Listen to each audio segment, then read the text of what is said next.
और ये तस्वीरें आप देखिए, ये दोबारा से तस्वीरें सामने आ रही हैं जहां पर कार का रेस्क्यू किया जा रहा है और आखिरकार ये कार को बाहर निकाल लिया गया है।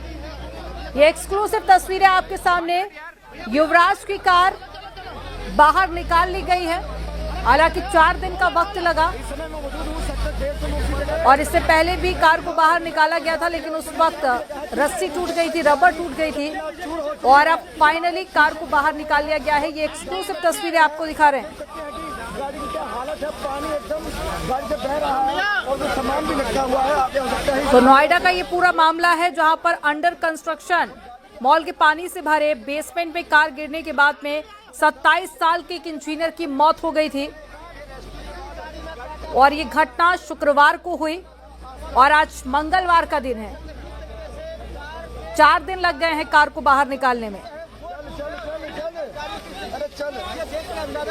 घने कोहरे और कम विजिबिलिटी के कारण कार बेकाबू हुई थी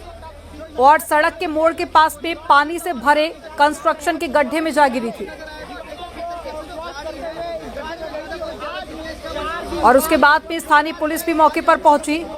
5 घंटे का रेस्क्यू ऑपरेशन भी चलाया गया, लेकिन आखिरकार युवराज को नहीं बचाया गया। युवराज की मौत के पीछे भी कई सवाल खड़े हो रहे हैं कि क्या ये लापरवाही थी और क्या संसाधन के साथ में टीम नहीं पहुंची थी, इसलिए युवराज की जान गई। मुख्यमंत्री योगी आदित्यनाथ ने खुद इस पूरे मामले को गंभीरता से लिया, टीम का गठन किया, जिसके बाद में अब कार्रवाई तेज कर दी गई है और अब फाइनली कार को भी पानी से बाहर निकाल लिया गया है।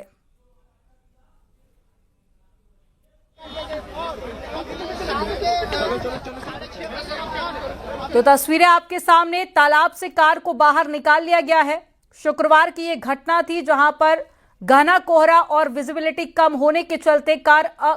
अनकंट्रोल हो गई थी और उसके बाद में गड्ढे में जा गिरी थी और इसी कार के अंदर इंजीनियर युवराज मौजूद थे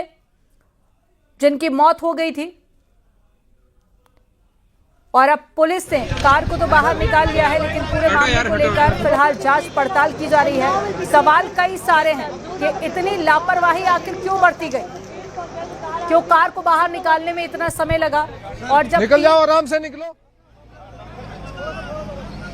तो गाड़ी निकाल दी गई है, तो कितना घंटे समय लगा?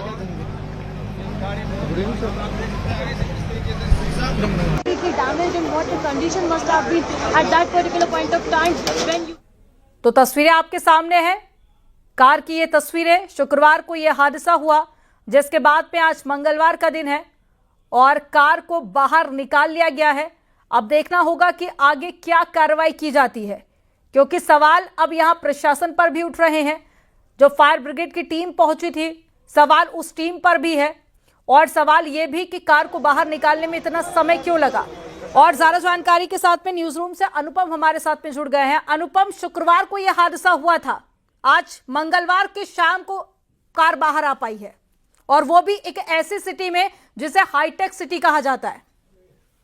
सवाल जाहिर तौर पर बहुत सारे हैं, लेकिन इस वक्त की सबसे अहम और बड़ी खबर यह है कि लगातार पिछले कई घंटों से एनडीआरएफ के जवान और तमाम जो टीमें वहां पर ग्राउंड जीरो पर लगी हुई थी, उनको यहां पर सफलता मिली है और जिस तरीके से वो जी तोड़ मेहनत कर रहे थे, जिस तरीके से लगातार प्रयास कर रहे थे, उसके बाद उन्होंने कार को फाइनली बाहर निकाल लिया है। लेकिन एक बार जिस तरीके से सफलता नहीं भी मिली थी, रस्सी टूट गई थी, लेकिन उसके बाद उन्होंने यहां पर मजबूत रस्सी से दोबारा प्रयास किया और उसके बाद कार को बाहर निकाल लिया है। और न्यूज 18 की स्क्रीन पर हम कार की तस्वीरें दिखा रहे हैं। भले ही युवराज अब हम सबके बीच में नहीं है, लेकिन सबसे बड़ी बात यहां पर यह है कि युवराज जिस कार को चला रहा था, जिससे हादसा हुआ, वो कार यहां पर लगातार हम स्क्रीन पर दिखा रहे हैं। अब सवाल यहां पर यह है कि इस पूरे मामले में जिस तरीके से पुलिस ने कार्रवाई की है, जिस तरीके से पूरा एक्शन हुआ है, ये कार जाहिर तौर पर कई सवालों का जवाब भी यहां पर देगी और एक